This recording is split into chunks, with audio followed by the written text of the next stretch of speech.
We've been meditating from the book of Timothy. ನಾವು 2ನೇ ತಿಮೋಥೆ ಪತ್ರಿಕೆಯಿಂದ ನಾವು ಅಧ್ಯಯನ ಮಾಡ್ತಾ ಇದ್ದೆವು. And we were basically following chapter 2 verse 3, 2 Timothy chapter 3 verse 1 to 5. ನಾವು 2ನೇ ತಿಮೋಥೆಯನಿಗೆ ಬರೆದ ಪತ್ರಿಕೆ 3ನೇ ಅಧ್ಯಾಯ 1ರಿಂದ ನಾವು ಅಧ್ಯಯನ ಮಾಡುತ್ತಾ ಬಂದೆವು 1ನೇ ವಚನದಿಂದ. So here we were looking at in the end times the attitudes or the characteristics of people. ನಾವು ಇಲ್ಲಿ ನೋಡ್ತಾ ಬಂದದ್ದೇನೆಂದರೆ ಕಡೆ ದಿನದಲ್ಲಿ ಜನರು ಎಂತಹ ಮನೋಭಾವನೆ ಉಳ್ಳವರಾಗಿರುತ್ತಾರೆ ಎಂಬುದಾಗಿ ನೋಡ್ತಾ ಬಂದೆವು. And we were looking at we looked at three basically we looked 4 kinds of people, but we are looking at one by one. First we looked at people who love themselves. ನಾವು ಮುಖ್ಯವಾಗಿ 4 ವಿಧದ ಜನರ ಕುರಿತಾಗಿ ನೋಡಿಕೊಳ್ಳುತ್ತಾ ಬಂದೆವು. ಅದರಲ್ಲಿ ಪ್ರಪ್ರಥಮವಾಗಿ ಸ್ವಾರ್ಥ ಚಿಂತಕರು ಅಥವಾ ತಮ್ಮನ್ನು ತಾವು ಪ್ರೀತಿಸಿಕೊಳ್ಳುವ ಜನರ ಕುರಿತಾಗಿ ನಾವು ಅಧ್ಯಯನ ಮಾಡುತ್ತಾ ಬಂದೆವು. And secondly we are looking at lovers of money. ಎರಡನೇದಾಗಿ ನಾವು ಹಣದಾಶೆಯುಳ್ಳವರು, ಹಣವನ್ನು ಪ್ರೀತಿಸುವವರ ವಿಷಯದಲ್ಲಿ ನೋಡುತ್ತಾ ಬಂದೆವು. And I just gave more time for this because this is one of the topic that many times we don't study. And so that is why I just want, as young people, I just want to give you more what the Bible says about money, so that because this is an important topic that we should understand. ಹಣದಾಶೆಯುಳ್ಳವರು ಎಂಬಂತ ವಿಷಯದ ಕುರಿತಾಗಿ ನಾನು ಹೆಚ್ಚು ಸಮಯವನ್ನು ತೆಗೆದುಕೊಂಡು ನಿಮ್ಮ ಮಧ್ಯದಲ್ಲಿ ನಾನು ಅಧ್ಯಯನ ಮಾಡಿದ್ದೇನೆ. ಯಾಕಂದರೆ ಅನೇಕ ಸಂದರ್ಭಗಳಲ್ಲಿ ಈ ವಿಷಯಗಳನ್ನು ನಾವು ಅಧ್ಯಯನ ಮಾಡುವುದಿಲ್ಲ. ಯೌವನಸ್ಥ ಮಕ್ಕಳಾಗಿ ನಾವು ದೇವರ ಪ್ರೀತಿಯಲ್ಲಿ ನಾವು ನಡೆಯುವಾಗ ಹಣದಾಶೆಯ ವಿಷಯದಲ್ಲಿ ತಿಳಿದುಕೊಳ್ಳುವುದು ಬಹಳ ಪ್ರಾಮುಖ್ಯವಾಗಿದೆ. So the last 2 sessions we looked at the money, different aspects of money. ಕಳೆದ 2 ವಾರಗಳು ನಾವು ಹಣದಾಶೆಯ ಕುರಿತಾಗಿ, ಹಣದ ಇನ್ನು ಬೇರೆ ಬೇರೆ ಆಯಾಮಗಳ ಕುರಿತಾಗಿ ನಾವು ನೋಡ್ತಾ ಬಂದೆವು. Today also I just want to focus one of the other aspect because here we were looking at lovers of money. So how can you overcome that love of money by giving?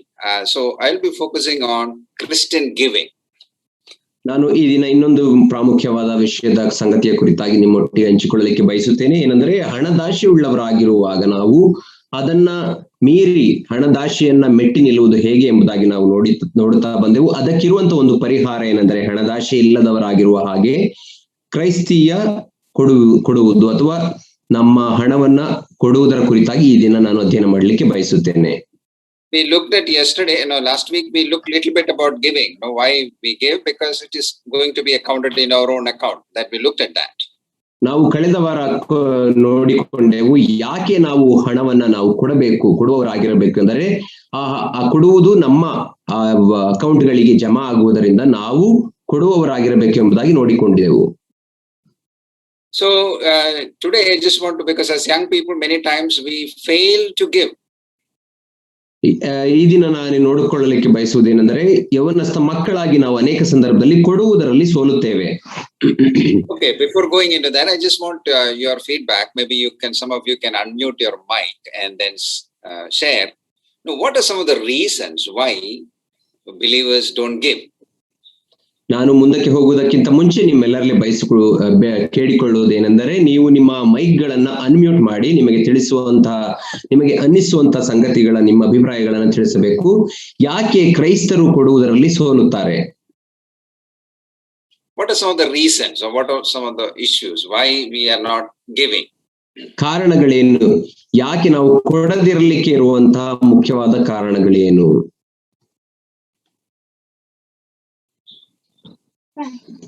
ನಂಬಿಕೆಯಲ್ಲಿ ದೃಢವಾಗಿಲ್ಲದೆ ಇರುವಂತದ್ದು. ನಂಬಿಕೆಯಲ್ಲಿ ದೃಢವಾಗಿ ಇಲ್ಲ ಇರುವಾಗ. Okay, yeah, okay, good. ಬೇರೆ? We may face the scarcity. ನಮಗೆ. Okay, yeah, that's a good point. Many times we think when we give, we may not have the resources. Okay. ಅದು ಒಳ್ಳೆ ಸಂಗತಿ. ಜೇಸನ್ ಅವರು ಹೇಳಿದಂತದ್ದು ನಮಗೆ ಹಣ ಇಲ್ಲದೆ ಇರುವಾಗ ನಾವು ಕೊಡುವುದಕ್ಕೆ ಕೊರತೆ ಉಳ್ಳವರಾಗಿರುತ್ತೇವೆ. No, I think he was saying that when we give, we will not have. I think that was he was trying to say. Isn't it, Jason? When we give. Yes, yeah. Okay, go ahead, translate. ನಾವು ಕೊಡುವಾಗ ನಮಗೆ ಕೊರತೆ ಆಗುವ ಕಾರಣದಿಂದ ನಾವು ಕೊಡುವುದಿಲ್ಲ. Okay. Any other reasons? ಬೇರೆ ಯಾವ್ದಾದ್ರು ಕಾರಣಗಳನ್ನ ಹೇಳ್ತೀರಾ?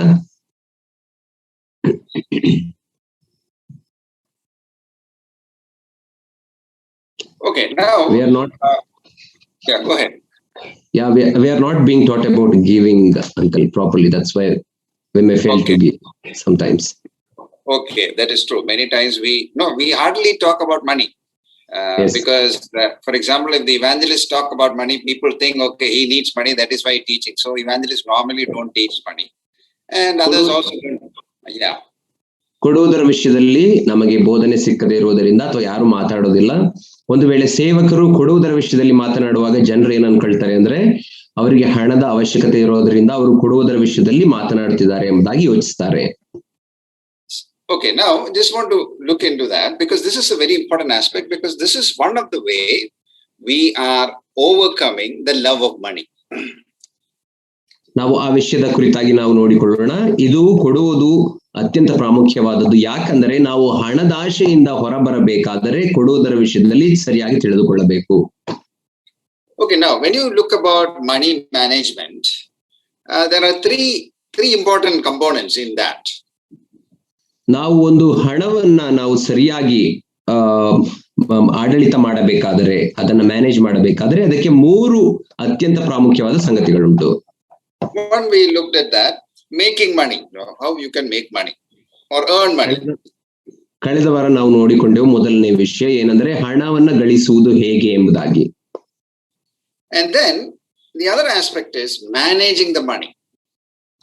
ನಮಗಿರುವಂತಹ ಹಣವನ್ನ ನಾವು ಸರಿಯಾಗಿ ಕಾಪಾಡಿಕೊಳ್ಳುವುದು ಅಥವಾ ಅದನ್ನ ಮ್ಯಾನೇಜ್ ಮಾಡುವಂಥದ್ದು. And then we spend the money. So spending is another thing.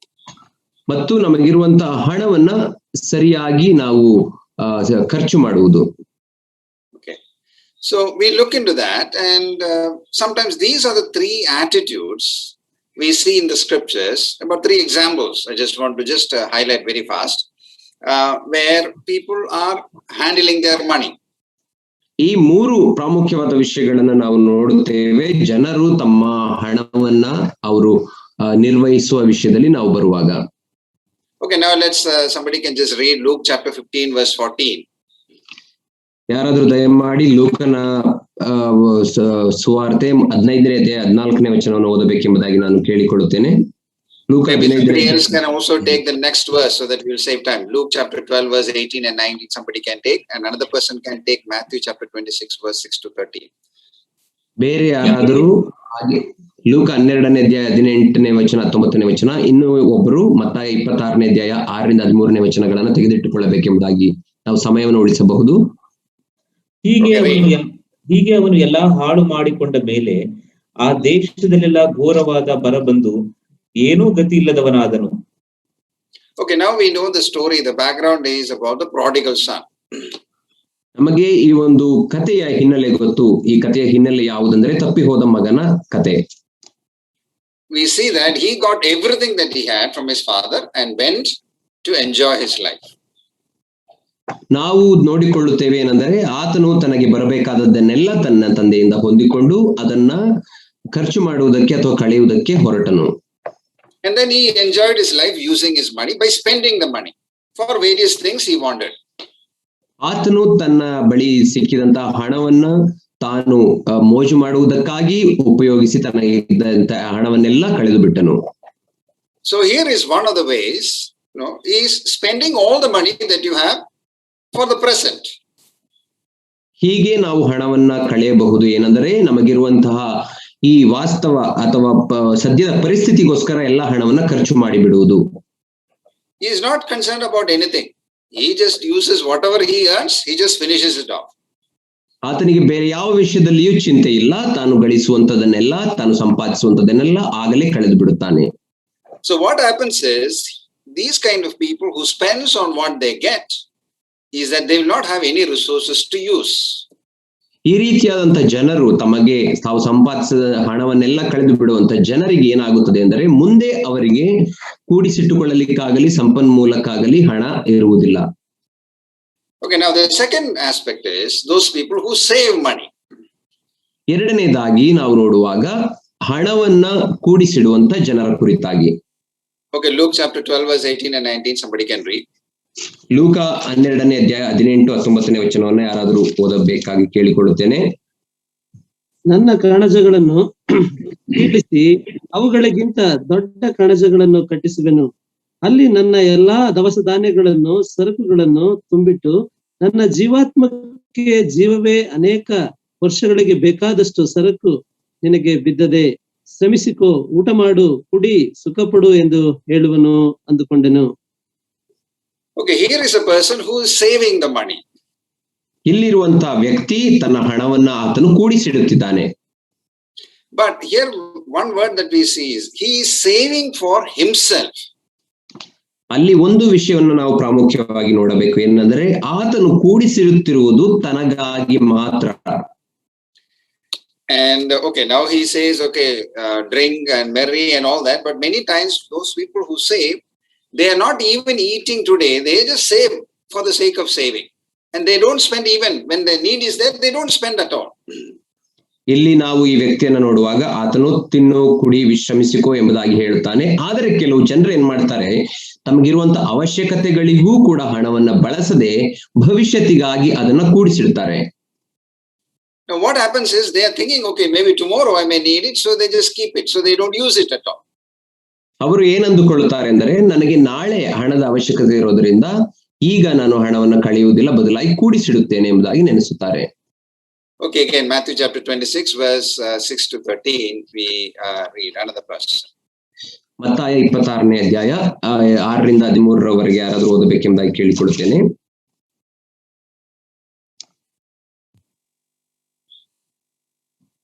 ಯೇಸು ಬೇತಾನ್ಯದಲ್ಲಿ ಕುಷ್ಠರೋಗಿಯಾದ ಸೀಮೋನನ ಮನೆಯಲ್ಲಿದ್ದಾಗ ಒಬ್ಬ ಸ್ತ್ರೀಯು ಬಹುಬೆಲೆಯುಳ್ಳ ಸುಗಂಧ ತೈಲದ ಭರಣಿಯನ್ನು ತೆಗೆದುಕೊಂಡು ಆತನ ಬಳಿಗೆ ಬಂದು ಆತನು ಊಟಕ್ಕೆ ಕೂತಿರುವಾಗ ಆ ತೈಲವನ್ನು ಆತನ ತಲೆಯ ಮೇಲೆ ಹೊಯ್ದಳು. ಶಿಷ್ಯರು ಇದನ್ನು ಕಂಡು ಕೋಪಗೊಂಡು, ಈ ನಷ್ಟ ಯಾತಕ್ಕೆ? ಈ ತೈಲವನ್ನು ಬಹಳ ಹಣಕ್ಕೆ ಮಾರಿ ಬಡವರಿಗೆ ಕೊಡಬಹುದಾಗಿತ್ತಲ್ಲ ಅಂದರು. ಯೇಸು ಅದನ್ನು ತಿಳಿದು ಅವರಿಗೆ, ಈ ಸ್ತ್ರೀಗೆ ಯಾಕೆ ತೊಂದರೆ ಕೊಡುತ್ತೀರಿ? ಈಕೆ ನನಗೆ ಒಳ್ಳೆ ಕಾರ್ಯವನ್ನು ಮಾಡಿದ್ದಾಳೆ. ಬಡವರು ಯಾವಾಗಲೂ ನಿಮ್ಮ ಬಳಿಯಲ್ಲಿ ಇರುತ್ತಾರೆ, ಆದರೆ ನಾನು ನಿಮ್ಮಲ್ಲಿ ಯಾವಾಗಲೂ ಇರುವುದಿಲ್ಲ. ಈಕೆಯು ಈ ತೈಲವನ್ನು ನನ್ನ ದೇಹದ ಮೇಲೆ ಹೊಯ್ದದ್ದು ನನ್ನ ಉತ್ತರ ಕ್ರಿಯೆಗಾಗಿಯೇ. ಈ ಸುವಾರ್ತೆಯು ಸರ್ವಲೋಕದಲ್ಲಿ ಎಲ್ಲೆಲ್ಲಿ ಸಾರಲಾಗುವುದೋ ಅಲ್ಲಲ್ಲಿ ಈಕೆ ಮಾಡಿದ್ದನ್ನು ಸಹ ಈಕೆಯ ನೆನಪಿಗಾಗಿ ಹೇಳುವರೆಂದು ನಿಮಗೆ ಸತ್ಯವಾಗಿ ಹೇಳುತ್ತೇನೆ ಎಂದು ಹೇಳಿದನು. Okay, now here we see a woman who actually saves money and manages it and using it now. ಇಲ್ಲಿ ನಾವು ಒಬ್ಬ ಸ್ತ್ರೀಯ ಕುರಿತಾಗಿ ನಾವು ನೋಡುತ್ತೇವೆ. ಆಕೆ ಏನು ಮಾಡುತ್ತಾಳೆ ಅಂದ್ರೆ, ತನ್ನ ಹಣವನ್ನ ಆಕೆ ಕೂಡಿಸಿಟ್ಟು ಈಗ ಬೇಕಾದಂತಹ ಅವಶ್ಯಕತೆಗಾಗಿ ಆ ಹಣವನ್ನ ಅವಳು ಖರ್ಚು ಮಾಡುತ್ತಿದ್ದಾಳೆ.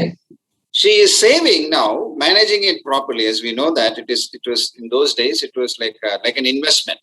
Like today we invest in gold and other things. In the same way, she saved money and bought these perfumes so that when there is a time of need, she can sell it and use it. ಈ ಸ್ತ್ರೀಯ ವಿಷಯದಲ್ಲಿ ನಾವು ನೋಡುವಾಗ ಆಕೆ ತನಗಿದ್ದಂತಹ ಹಣವನ್ನ ಆಕೆ ಸರಿಯಾಗಿ ಉಪಯೋಗಿಸುತ್ತಿದ್ದಾಳೆ. ಕೂಡಿಸಿಟ್ಟುಕೊಂಡು ಅವಳಿಗೆ ಅಗತ್ಯ ಬಂದಾಗ ಬೇಕಾದಂತಹ ವಸ್ತುವನ್ನ, ಅಂತಂದ್ರೆ ಸುಗಂಧ ತೈಲವನ್ನ ಅವಳು ಕೊಂಡುಕೊಂಡಳು. ಯಾವ ರೀತಿ ನಾವು ಚಿನ್ನ, ಬೆಳ್ಳಿ, ಬೇರೆ ವಿಷಯಗಳಿಗೆ ನಾವು ಹಣವನ್ನ ತೊಡಗಿಸುತ್ತೀವೋ ಹಾಗೆ ಇವಳು ತನಗಿದ್ದಂತ ಅವಶ್ಯಕತೆಗಾಗಿ ಆ ಹಣವನ್ನ ತೊಡಗಿಸಿದಳು. But she was not willing, she was not just saving, she was using it today or present time for eternity, for in other words, she was doing it for Christ. ಈಕೆ ವಿಷಯದಲ್ಲಿ ನಾವು ನೋಡುವಾಗ ಆಕೆ ತಾನು ಕೂಡಿಸಿಟ್ಟುಕೊಂಡಂತ ಹಣವನ್ನ ತನ್ನ ಈಗ ವರ್ತಮಾನದ ಅವಶ್ಯಕತೆಗಾಗಿ ಅದನ್ನ ಖರ್ಚು ಮಾಡುತ್ತಿದ್ದಾಳೆ. ಮಾತ್ರವಲ್ಲ, ತನ್ನ ನಿತ್ಯತ್ವಕ್ಕಾಗಿ ಆ ಹಣವನ್ನ ಆಕೆ ಕೂಡಿಸಿಟ್ಟುಕೊಂಡ ಹಾಗಾಯ್ತು. ಯಾಕಂದ್ರೆ ಯೇಸು ಕ್ರಿಸ್ತನಿಗೆ ಆ ಸುಗಂಧ ತೈಲವನ್ನ ಆಕೆ ಅಭಿಷೇಕ ಮಾಡಿದಳು. So we see three kinds of people. One is a spender. ನಾವು 3 ವಿಧದ ವ್ಯಕ್ತಿಗಳನ್ನ ನಾವು ನೋಡಿಕೊಂಡೆವು. ಮೊದಲನೇ ವ್ಯಕ್ತಿ ತನಗಿರುವುದನ್ನೆಲ್ಲ ಕಳೆದು ಬಿಡುವಂತವನು. The other one is a saver. ಎರಡನೆಯವನು ಕೂಡಿಸಿಡುವಂತವನು ಮಾತ್ರ. But third one is a steward.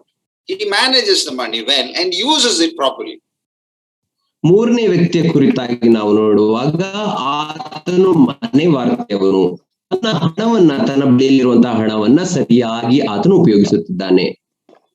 Now, I want you to think in which category that you fall in. Are you a spender or a saver or a steward?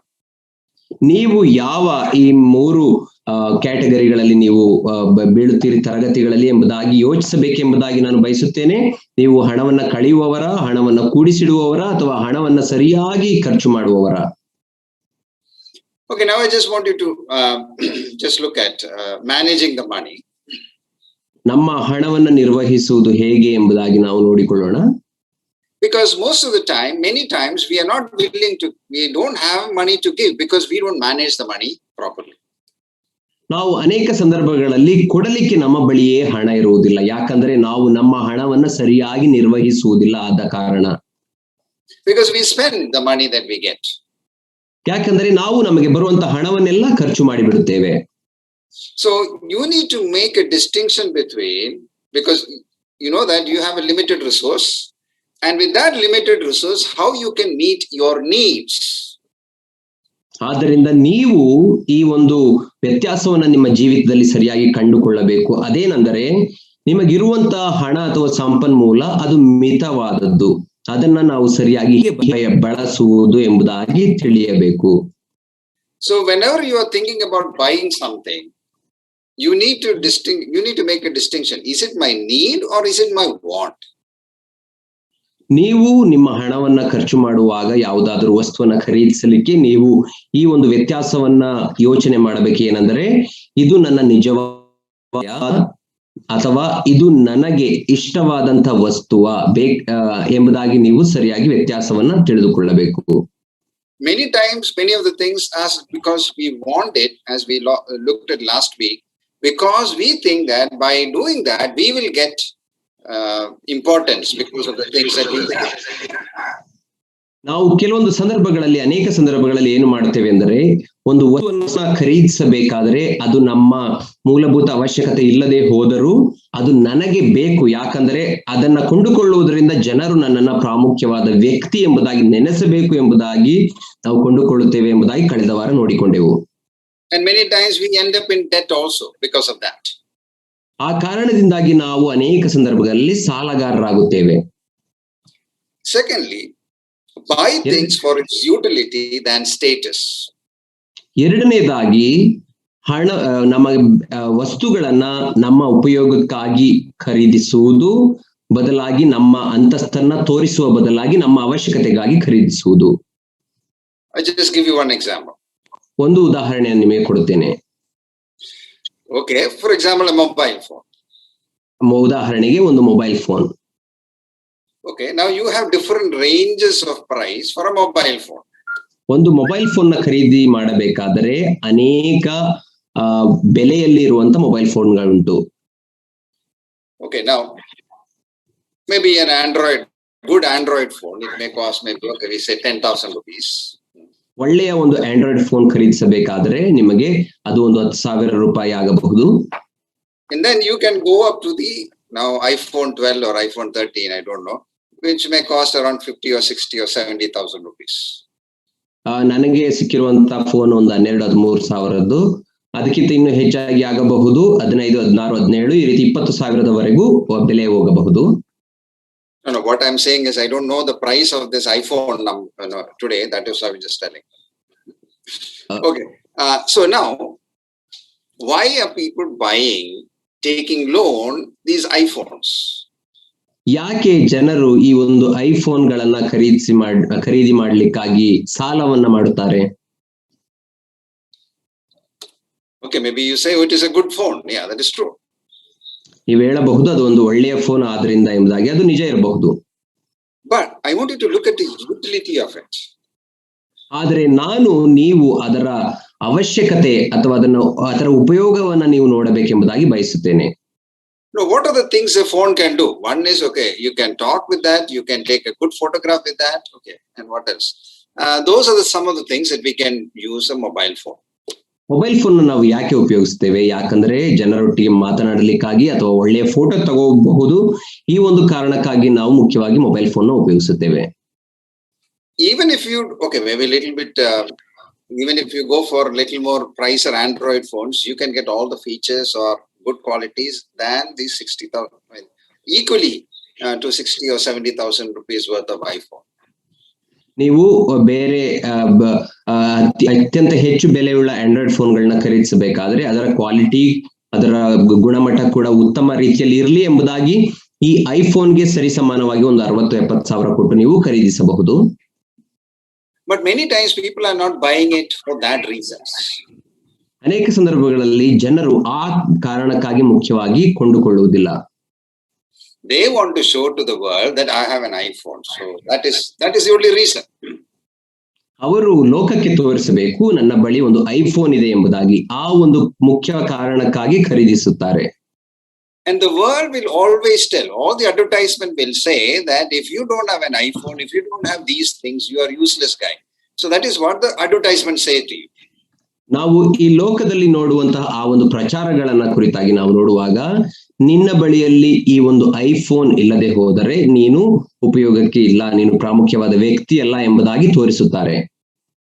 Okay, don't misunderstand me. If you have an iPhone, no problem. But I don't want you to buy an iPhone taking a loan. I think that is where I will just say, if you have money, buy it, no problem. But again, you need to check whether I need it or not. Okay. ನಿಮ್ಮ ಬಳಿಯಲ್ಲಿ iPhone ಇರೋದಾದ್ರೆ ಯಾರು ಬೇಜಾರು ಮಾಡ್ಕೋಬೇಡ್ರಿ.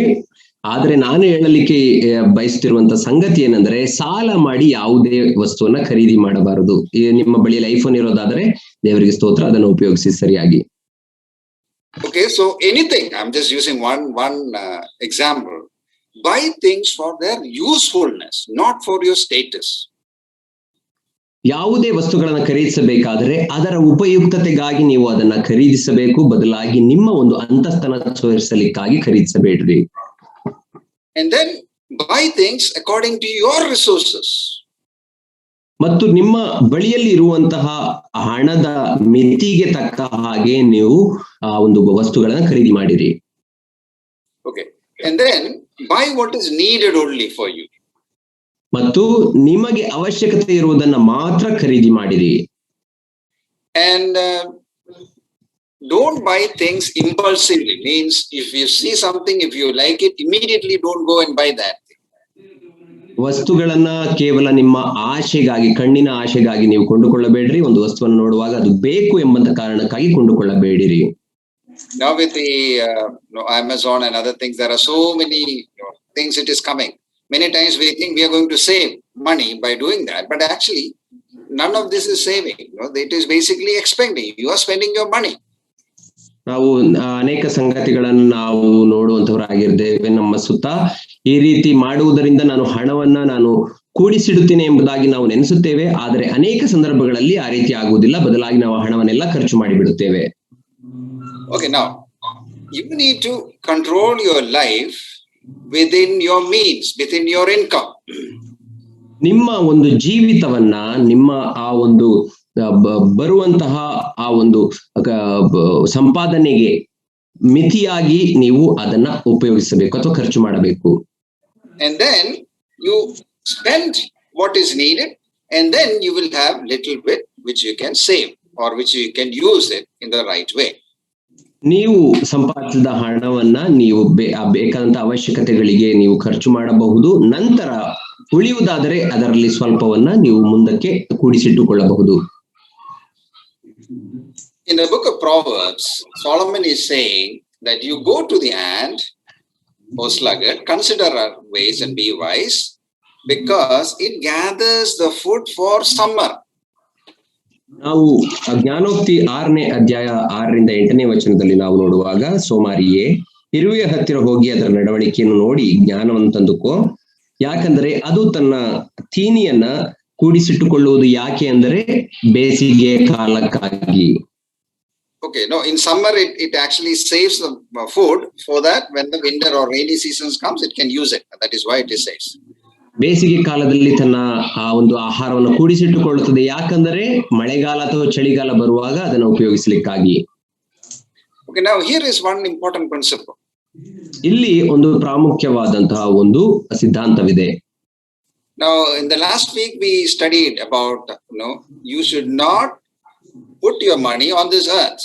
We learned that from Matthew. Jesus saying, teaching that.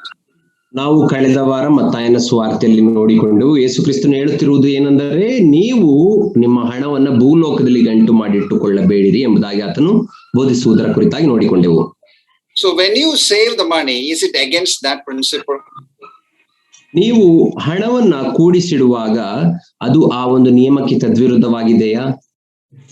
Okay, now what Jesus is saying is that you should not hoard money that you will not use.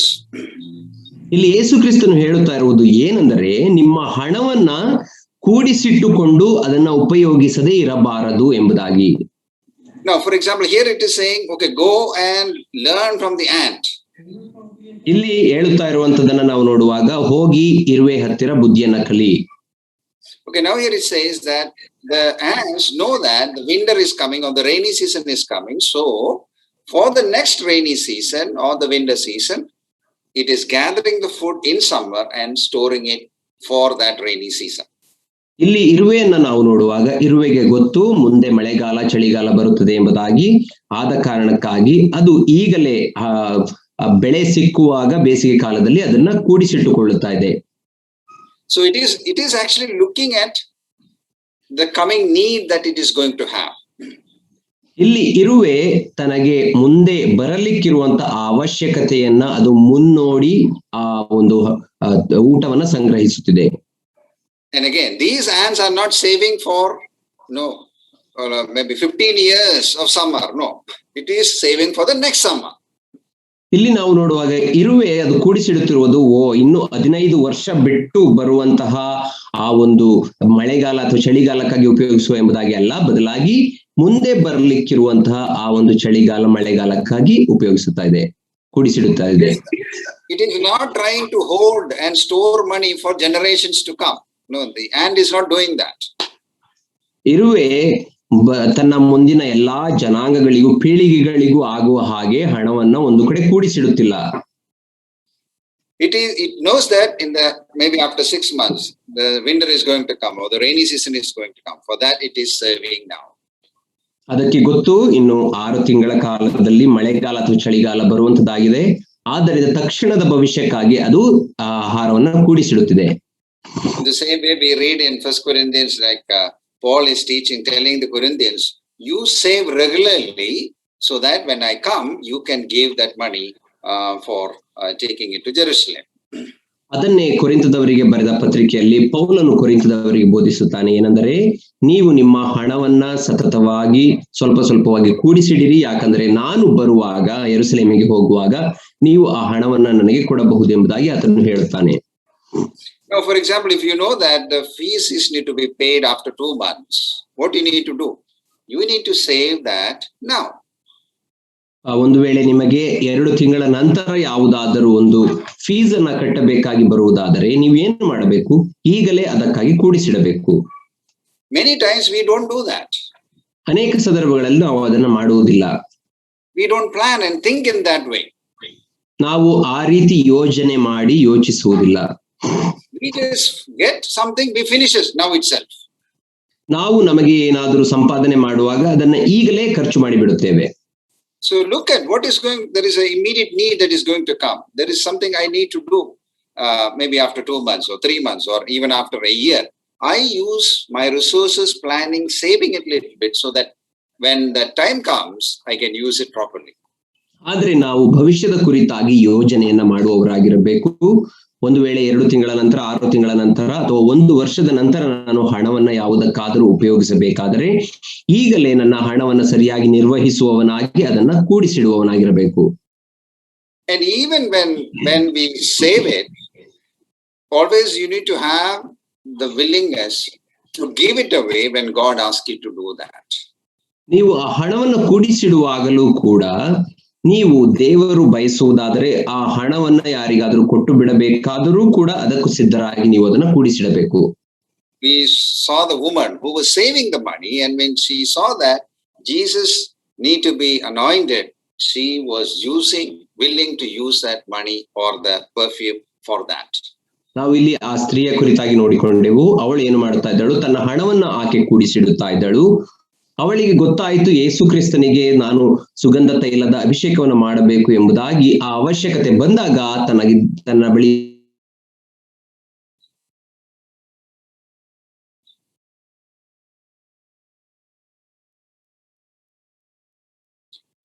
Okay, now we'll look into some aspect of spending, how we can spend the money that we have, other than meeting our needs. ನಾವು ನಮಗಿರುವಂತಹ ಹಣವನ್ನ ನಮ್ಮ ಅವಶ್ಯಕತೆಗಳಿಗೆ ಉಪಯೋಗಿಸುವುದರ ಜೊತೆಗೆ ಬೇರೆ ಯಾವ ರೀತಿ ಅದನ್ನ ವಿನಿಯೋಗಿಸಬಹುದು ಎಂಬುದಾಗಿ ನೋಡಿಕೊಳ್ಳೋಣ. Okay, the Bible very clearly says, as God's people, we need to take care of the family and the needs of the family. That is our priority. ಸತ್ಯವೇದವು ಸ್ಪಷ್ಟವಾಗಿ ಹೇಳುತ್ತದೆ, ನಾವು ಕುಟುಂಬದ ಅವಶ್ಯಕತೆಗಳನ್ನ, ಕುಟುಂಬದ ಅಗತ್ಯತೆಗಳಿಗೆ ನಾವು ಖರ್ಚು ಮಾಡುವವರಾಗಿರಬೇಕು. But that does not mean that we only spend money for ourselves. ಅದರ ಅರ್ಥ ಕೇವಲ ನಮಗಾಗಿಯೇ ನಾವು ಹಣವನ್ನ ಖರ್ಚು ಮಾಡಬೇಕು ಎಂಬುದಾಗಿ ಅಲ್ಲ. We need to use the money in giving, in spending, in three ways. One is we need to give. ನಾವು ನಮಗೆ ಬರುವಂತಹ ಹಣವನ್ನ 3 ವಿಧದಲ್ಲಿ ನಾವು ಖರ್ಚು ಮಾಡಬೇಕು. ಮೊದಲನೇದಾಗಿ ಕೊಡುವವರಾಗಿರಬೇಕು. Then we need to lend the money. Those who are not having the money, when they have a need, we can lend the money. ಮತ್ತು ಯಾರಿಗಾದರೂ ಅವಶ್ಯಕತೆ ಇರುವವರಿಗೆ ಅವರ ಬಳಿ ಇಲ್ಲದೆ ಹೋದಾಗ ಸಾಲ ಕೊಡಬಹುದು. And then sometimes we pay back the debts which we ourselves have. ಮೂರನೇ ವಿಧದಲ್ಲಿ ಹೇಗೆ ಖರ್ಚು ಮಾಡಬಹುದೆಂದರೆ ನಾವು ತೆಗೆದುಕೊಂಡಂತ ಸಾಲಕ್ಕೆ ಆ ಹಣವನ್ನ ಕೊಟ್ಟು ಬಿಡಬಹುದು. Okay, now I just want to go on that. And how should I give? ಹಾಗಾದ್ರೆ ನಾನು ಹೇಗೆ ಕೊಡುವವನಾಗಿರಬೇಕು? In 2 Corinthians, I want you to, all of you, to read 2 Corinthians chapter 8 and 9 when you get time, and carefully read that passage. ನೀವು ನಿಮ್ಮೆಲ್ಲರಿಗೂ ಸಮಯ ಸಿಕ್ಕಿದಾಗ 2 ಕೊರಿಂಥದವರಿಗೆ ಬರೆದ ಪತ್ರಿಕೆ 8ನೇ ಅಧ್ಯಾಯವನ್ನ ಸಂಪೂರ್ಣವಾಗಿ ಓದಬೇಕು ಎಂಬುದಾಗಿ ಬಯಸುತ್ತೇನೆ. In these 2 chapters, we have the good teaching about Christian giving. ಈ 2 ಅಧ್ಯಾಯಗಳಲ್ಲಿ 2 ಕೊರಿಂಥದವರಿಗೆ ಬರೆದ ಪತ್ರಿಕೆ 8 ಮತ್ತು 9ನೇ ಅಧ್ಯಾಯದಲ್ಲಿ ನಾವು ಕ್ರೈಸ್ತರಾಗಿ ಹೇಗೆ ಕೊಡುವುದು ಎಂಬುದರ ಕುರಿತಾಗಿ ಒಳ್ಳೆಯ ಬೋಧನೆ ಇದೆ. Now, when we read first in chapter 2, chapter 8, verse 5, he says that they gave, as you know the context here, Paul is encouraging the Corinthian believers, telling the example of Macedonians that they were willing to give even in their poverty, so you should also do that. That is why Paul is encouraging them. ಇಲ್ಲಿ ನಾವು ನೋಡುವಾಗ 2ನೇ ಕೊರಿಂಥದವರಿಗೆ ಬರೆದ ಪತ್ರಿಕೆ 8ನೇ ಅಧ್ಯಾಯ 5ನೇ ವಚನದಲ್ಲಿ ಪೌಲನು ಕೊರಿಂಥದವರಿಗೆ ಮೆಕದೋನ್ಯದವರ ಉದಾಹರಣೆಯನ್ನ ಕೊಟ್ಟು, ಅವರು ಅವಶ್ಯಕತೆಯಲ್ಲಿದ್ದಾಗ, ಅವರು ಕೊರತೆಯಲ್ಲಿದ್ದಾಗಲೂ ಕೂಡ ಅವರು ಕೊಟ್ಟರು, ಆದ್ದರಿಂದ ನೀವು ಅವರ ರೀತಿ ಕೊಡಬೇಕು ಎಂಬುದಾಗಿ ಆತನು ಕೊರಿಂಥದವರಿಗೆ ಹೇಳುತ್ತಿದ್ದಾನೆ. So sometimes we think that, okay, I need to give money to God. ಅನೇಕ ಸಂದರ್ಭಗಳಲ್ಲಿ ನಾವು ಈ ರೀತಿ ಯೋಚನೆ ಮಾಡುತ್ತೇವೆ, ನನಗಿರುವಂತಹ ಹಣವನ್ನ ನಾನು ದೇವರಿಗೆ ಕೊಡಬೇಕು.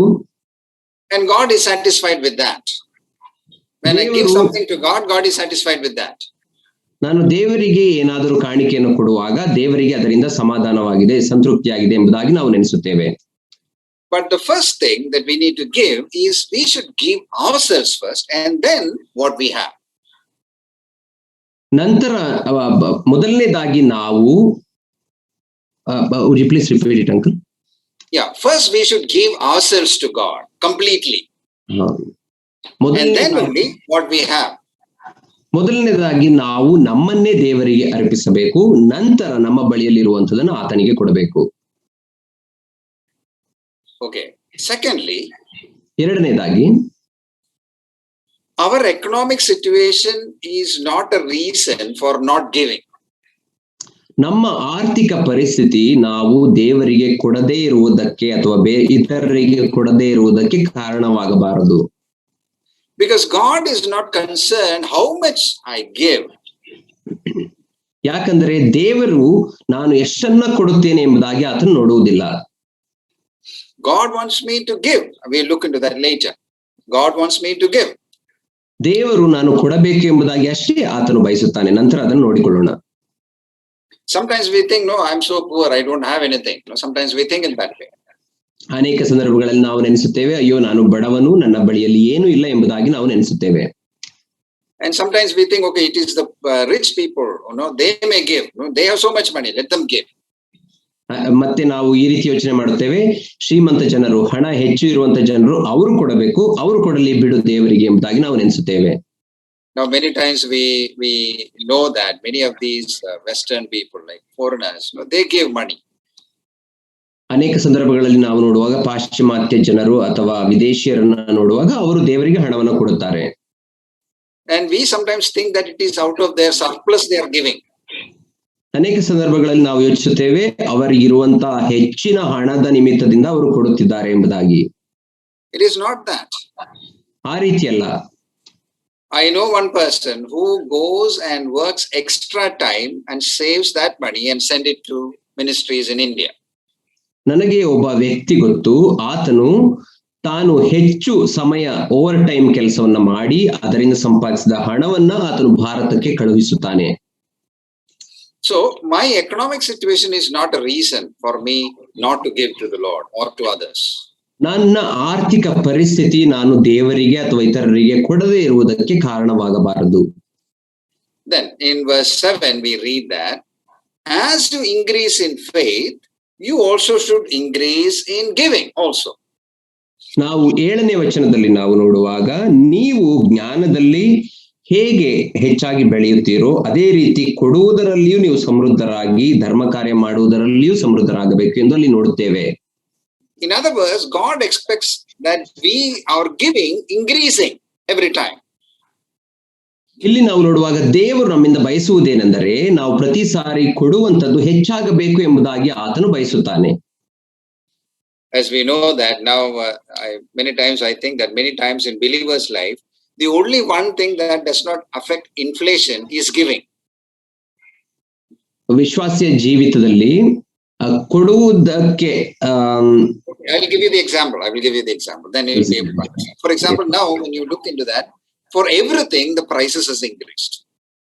ನಾವು ನೋಡುವಾಗ ಎಲ್ಲಾ ವಿಷಯಗಳಿಗೂ, ಎಲ್ಲಾ ವಸ್ತುಗಳಿಗೂ ಬೆಲೆ ಹೆಚ್ಚಾಗಿ ಹೋಗಿದೆ. Gas is increased, petrol is increased, everything is increased. Gas, petrol ಬೆಲೆ, ಎಲ್ಲದರ ಬೆಲೆಯೂ ಹೆಚ್ಚಾಗಿ ಹೋಗಿದೆ. Okay, mobile recharging is also increased. Mobile recharge ಕೂಡ ಜಾಸ್ತಿ ಆಗಿದೆ. But there is only one thing that is constant. ಆದರೆ ಒಂದು ವಿಷಯ ಮಾತ್ರ ಅದು ಯಾವಾಗಲೂ ಒಂದೇ ರೀತಿಯಲ್ಲಿದೆ. What is that? ಏನದು? Our giving. ನಮ್ಮ ಕೊಡುವಿಕೆ. How I was giving 10 rupees yesterday, I gave even after many years the same amount. ನಾನು ನಿನ್ನೆ 10 ರೂಪಾಯಿಯನ್ನ ಕೊಡುತ್ತಾ ಇದ್ದೇನೋ, ಈಗಲೂ ಕೂಡ ಅಷ್ಟೇ ಹಣವನ್ನ ಕೊಡುತ್ತಾ ಇದ್ದೇನೆ. There is no change at all. ಬದಲಾವಣೆಯೇ ಇಲ್ಲ ನಾನು ಕೊಡುವುದರಲ್ಲಿ.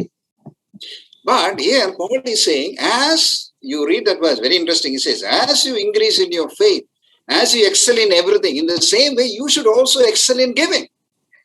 ನಾವು 2 ಕೊರಿಂಥ 8ನೇ ವಚನದಲ್ಲಿ ನಾವು ನೋಡುವಾಗ ಪೌಲನು ಹೇಳುವುದೇನೆಂದರೆ, ನೀವು ನಂಬಿಕೆಯಲ್ಲಿ, ಜ್ಞಾನದಲ್ಲಿ ಅಭಿವೃದ್ಧಿ ಆದ ಹಾಗೆ ನಿಮ್ಮ ಕೊಡುವಿಕೆಯೂ ಕೂಡ ಅಭಿವೃದ್ಧಿ ಆಗಬೇಕು ಎಂಬುದಾಗಿ ಆತನು ಬೋಧಿಸುತ್ತಾನೆ. So maybe I just want to give you a practical thing. At least yearly wise, you revise your giving. At least, even if you are living in a rented house, at least 5% you need to give, no extra. ನಾನು Or ನಿಮಗೆ 2%, at least increase 1% in your giving. ನಾನು ನಿಮಗೆ ಒಂದು ಉದಾಹರಣೆಯನ್ನ ಕೊಡುತ್ತೇನೆ. ಏನಂದ್ರೆ, ನೀವು ವಾರ್ಷಿಕವಾಗಿ ಎಷ್ಟು ಹಣವನ್ನ ದೇವರ ಸೇವೆಗೆ ಅಥವಾ ಇತರರಿಗೆ ಕೊಡುತ್ತೀರಿ ಎಂಬುದಾಗಿ ಲೆಕ್ಕ ಇಟ್ಟುಕೊಂಡು, ನೀವು ಬಾಡಿಗೆ ಮನೆಯಲ್ಲಿ ಇದ್ರೂ ಪರವಾಗಿಲ್ಲ, ನೀವು ಕೊಡುವುದರಲ್ಲಿ ಅಟ್ಲೀಸ್ಟ್ 5% ಅಥವಾ 2% ಆದರೂ ಹೆಚ್ಚಾಗಬೇಕು ಪ್ರತಿ ವರ್ಷ ಕೊಡುವುದು. Even 1%, no problem. ಅಥವಾ 1% ಹೆಚ್ಚಾಗಿ ಆದರೂ ಕೊಡುವುದಾದರೂ ಪರವಾಗಿಲ್ಲ. Okay, and now how much we can give? Our standard of giving is God, is Jesus Christ, who became poor for us. ನಾವು ಹೇಗೆ ಕೊಡಬೇಕು? ನಾವು ಕೊಡುವುದರ ಒಂದು ಮಾದರಿ ಯಾರಾಗಿರಬೇಕು ಎಂದರೆ ಯೇಸು ಕ್ರಿಸ್ತನು. ಯಾಕಂದ್ರೆ ಆತನು ತಾನೇ ಬಡವನಾದನು. Now, when you talk about that, many times we think spiritually, we think it is spiritually he became poor. It is not that. Jesus actually became physically poor. ಯೇಸು ಕ್ರಿಸ್ತನು ಆತನು ನಮಗಾಗಿ ಬಡವನಾದನು ಎಂಬುದಾಗಿ ನಾವು ನೋಡುವಾಗ ಅದನ್ನ ಆತ್ಮೀಕವಾಗಿ ನಾವು ನೋಡುತ್ತೇವೆ. ಆದರೆ ನಿಜವಾಗಿಯೂ ಹೇಳಬೇಕಾದರೆ ಯೇಸು ಕ್ರಿಸ್ತನು ಆತನು ಭೌತಿಕವಾಗಿಯೂ ಶಾರೀರಿಕವಾಗಿಯೂ ನಮಗಾಗಿ ಆತನು ಬಡವನಾದನು. It is very true. He became rich for us spiritually, and because of that, we are spiritually rich today. In the same way, he was also willing to give many of his privileges as a son of man and as a son of God, so that we will be enriched in every way. ಅದು ಸತ್ಯ. ಏನಂದ್ರೆ ಯೇಸು ಕ್ರಿಸ್ತನ ತಾನು ಬಡವನಾದ್ರಿಂದ ನಾವು ಆತ್ಮಿಕವಾಗಿ ಅಭಿವೃದ್ಧಿ ಆದೆವು. ಆದರೆ ದೈಹಿಕವಾಗಿಯೂ ನೋಡುವಾಗ ಭೌತಿಕವಾಗಿಯೂ ಯೇಸು ಕ್ರಿಸ್ತನು ತನ್ನ ಅವಶ್ಯಕತೆಗಳನ್ನೆಲ್ಲ ಆತನು ಅದುಮಿಟ್ಟುಕೊಂಡು ಆತನು ಬಡವನಾದ ನಮಗಾಗಿ. ಯಾಕಂದರೆ ಆತನು ದೇವರಾಗಿದ್ದರೂ ಕೂಡ, ದೇವರ ಮಗನಾಗಿದ್ದರೂ ಕೂಡ ನಮಗಾಗಿ ಬಡವನಾದನು. Okay then, and the next one is, how much should I give? ಮುಂದೆ ನಾವು ಹೋಗೋಣ. ಎಷ್ಟು ನಾನು ಕೊಡಬೇಕು? Can you just read 2 Corinthians chapter 8 verse 12 and 12 to 14? ನಾವು 2 ಕೊರಿಂಥದವರಿಗೆ ಬರೆದ ಪತ್ರಿಕೆ 8ನೇ ಅಧ್ಯಾಯ 12ರಿಂದ 14ರವರೆಗೆ ಯಾರಾದ್ರೂ ಓದ್ಬೇಕೆಂಬುದಾಗಿ ಕೇಳ್ಕೊಳ್ತೇನೆ.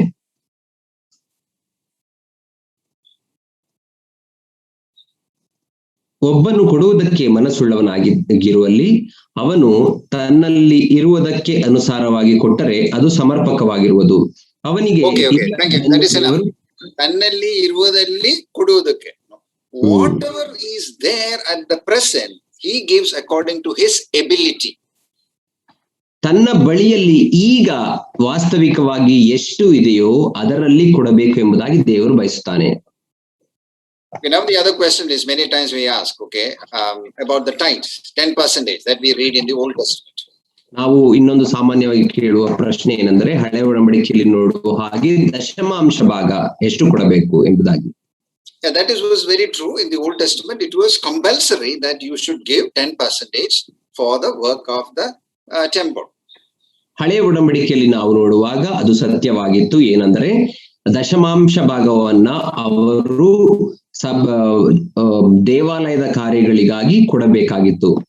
But actually, if you calculate all the givings in the Old Testament or an Israelite, actually he gives more than 10%, more than 23% he used to give in different ways. ಆದ್ರೆ ನಾವು ಹಳೆ ಒಡಂಬಡಿಕೆಯಲ್ಲಿ ಸರಿಯಾಗಿ ನೋಡುವಾಗ ಇಸ್ರಾಯೇಲರು ತಾವು ಕೊಡುತ್ತಿದ್ದದನ್ನ ನಾವು ಲೆಕ್ಕ ಮಾಡಿ ನೋಡುವಾಗ ಅವರು ಸುಮಾರು 23% ಅವರ ಆದಾಯದಿಂದ ಅವರು ಕೊಡಬೇಕಾಗಿತ್ತು. But when you come into the New Testament, there is no specific teaching about tithing, like 10%. It is not there. ಆದ್ರೆ ನಾವು ಹೊಸ ಒಡಂಬಡಿಕೆಗೆ ಬರುವಾಗ ಆ ರೀತಿ ದಶಮ ಭಾಗವನ್ನ ಕೊಡಬೇಕು ಅಥವಾ 10% ಕೊಡಬೇಕು ಎಂಬಂತ ಬೋಧನೆ ಎಲ್ಲಿಯೂ ಇಲ್ಲ.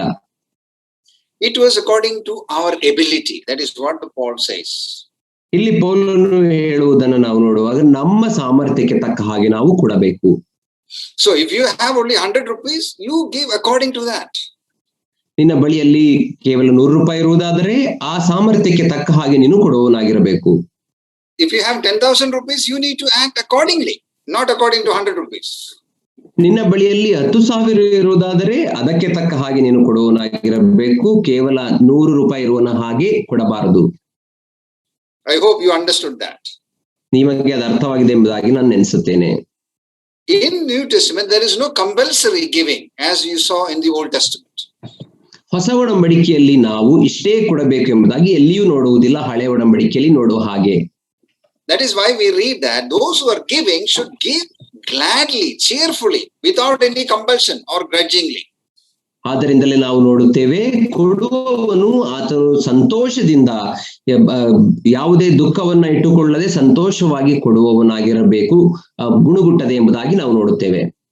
God is not looking at the money that you give, the amount you give. God is looking at the attitude in which you give. ನೀವು ಎಷ್ಟು ಹಣವನ್ನು ದೇವರಿಗೆ ಕೊಡುತ್ತೀರಿ ಎಂಬುದಾಗಿ ಆತನು ನೋಡುವುದಿಲ್ಲ, ಬದಲಾಗಿ ಯಾವ ಮನೋಭಾವನೆಯಿಂದ ನೀವು ಆತನಿಗೆ ಕೊಡುತ್ತೀರಿ ಎಂಬುದನ್ನು ಆತನು ನೋಡುತ್ತಾನೆ.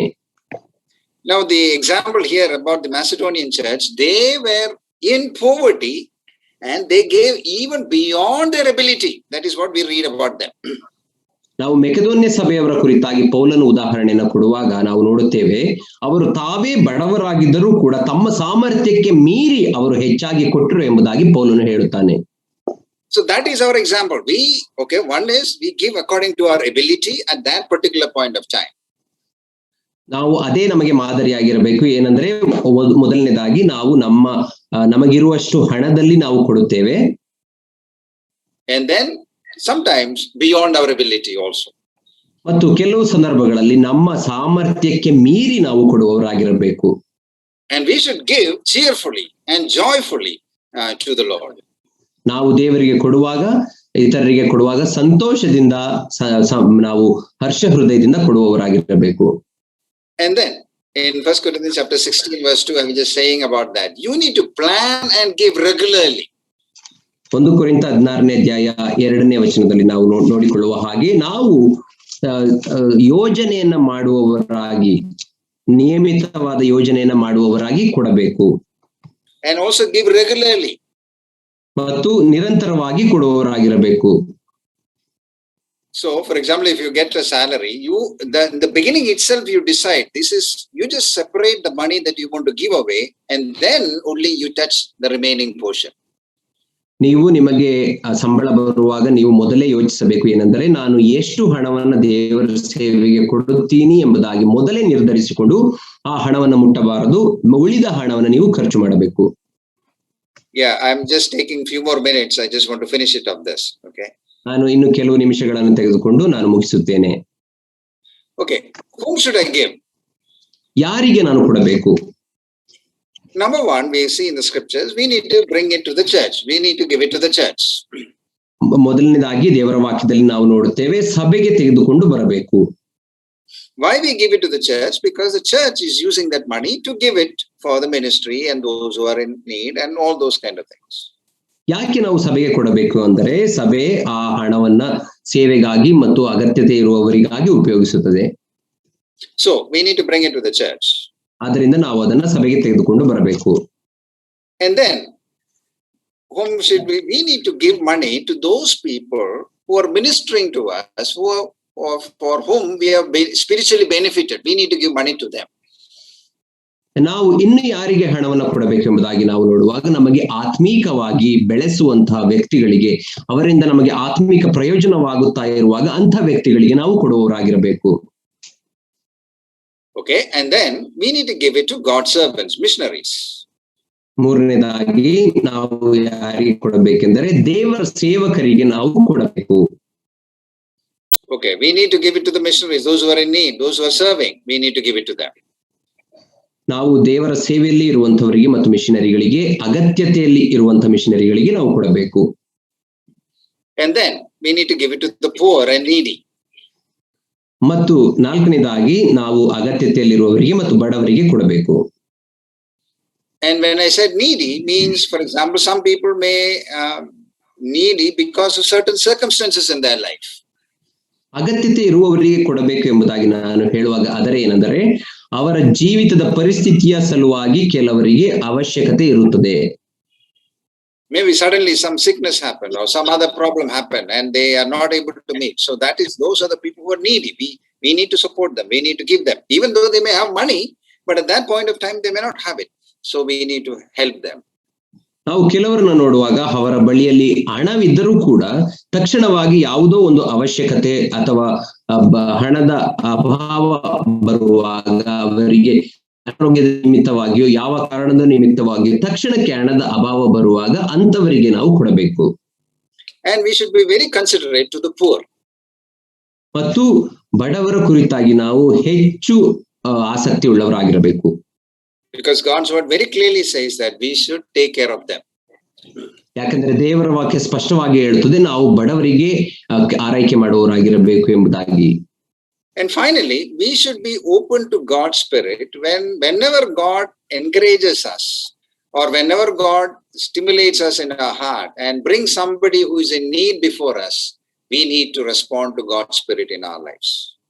ಐದನೇದಾಗಿ ಮತ್ತು ಕೊನೆಯದಾಗಿ ನಾವು ಯಾರಿಗೆ ಕೊಡಬೇಕು ಅಂದರೆ, ದೇವರು ನಮ್ಮ ಹೃದಯದಲ್ಲಿ, ದೇವರ ಆತ್ಮನು ಅನೇಕ ಸಂದರ್ಭಗಳಲ್ಲಿ ನಮಗೆ ಪ್ರೇರೇಪಿಸುವವನಾಗಿರುತ್ತಾನೆ.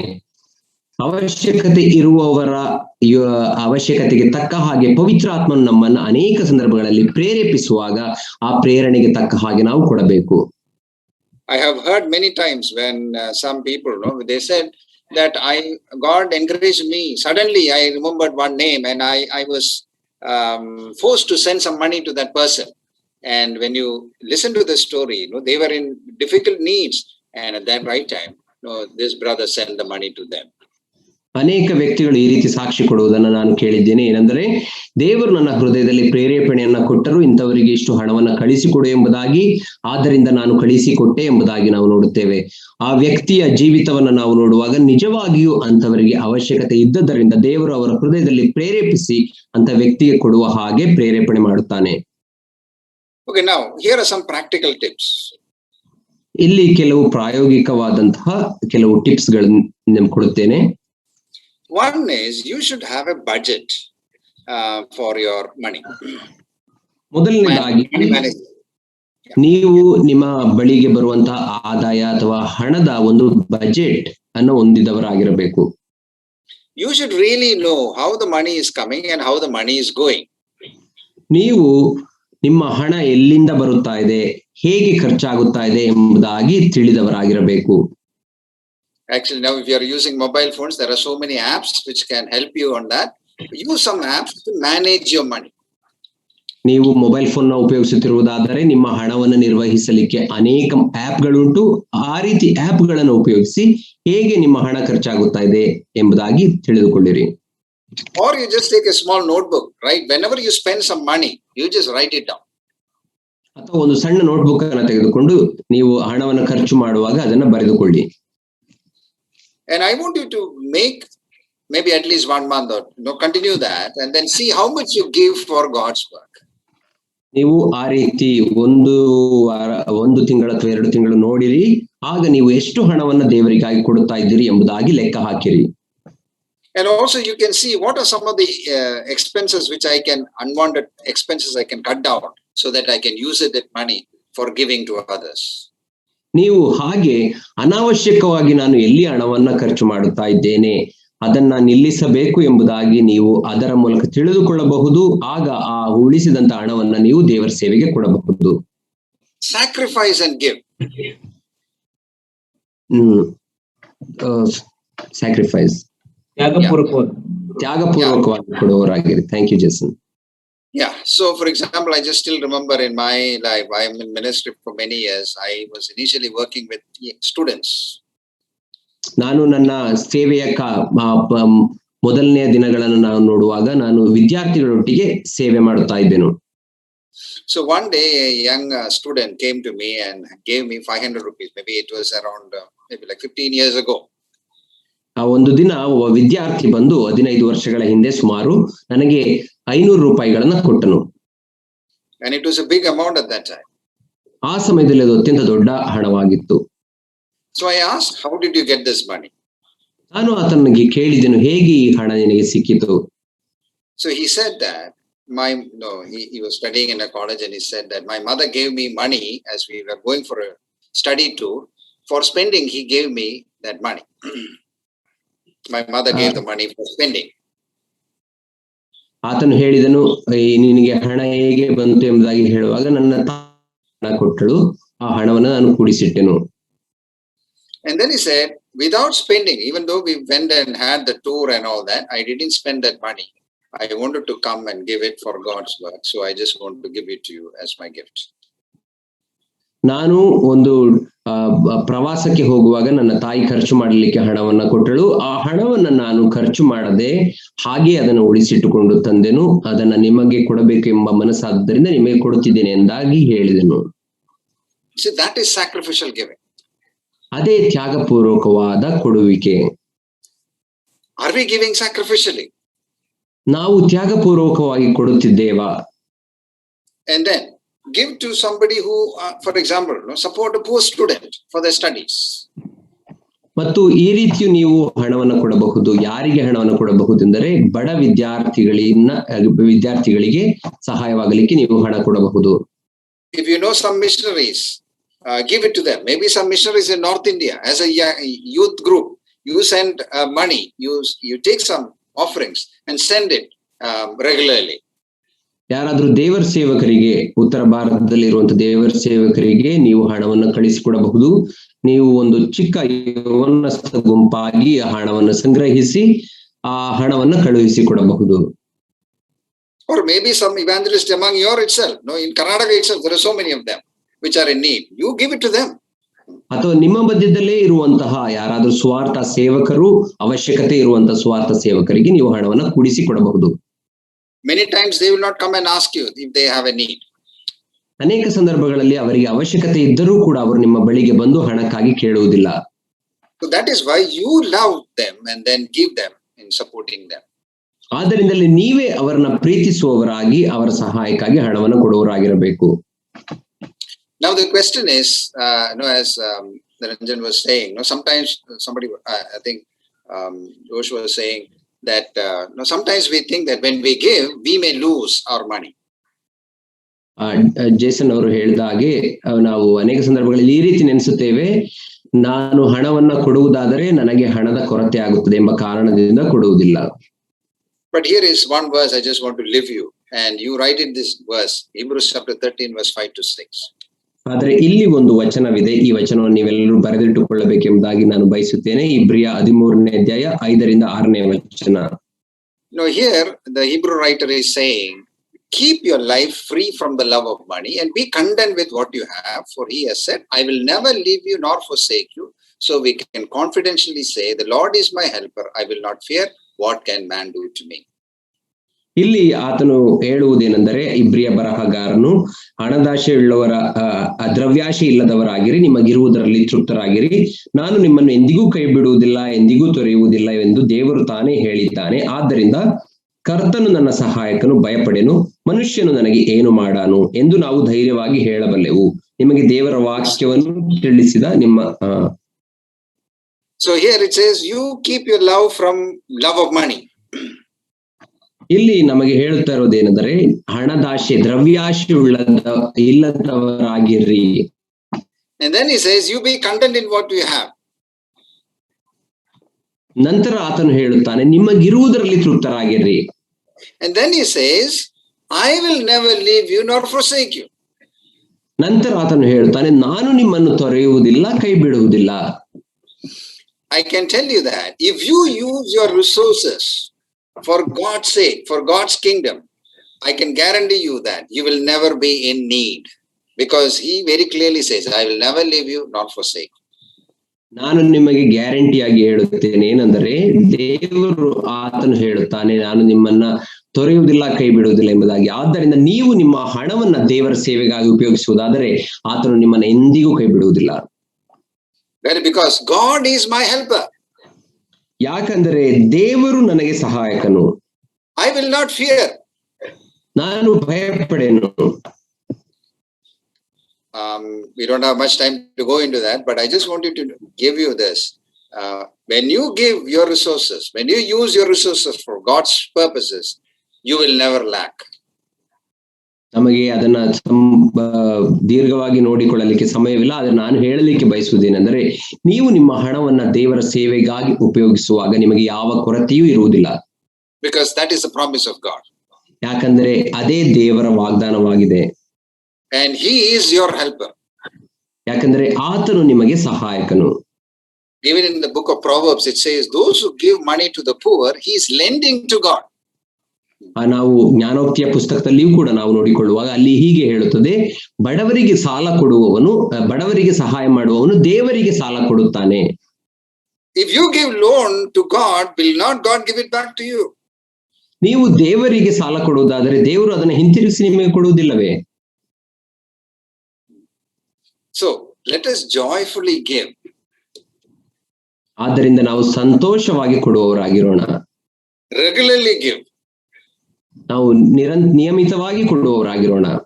Let us sacrificially give. ನಾವು ತ್ಯಾಗಪೂರ್ವಕವಾಗಿ ಕೊಡೋಣ. I want you to check your life. Are you faithful in giving to God and those who are in need? ನಾನು ನಿಮ್ಮ ಜೀವಿತಗಳನ್ನು ನೀವು ಪರೀಕ್ಷಿಸಿಕೊಳ್ಳಬೇಕು ಎಂಬುದಾಗಿ ಬಯಸುತ್ತೇನೆ.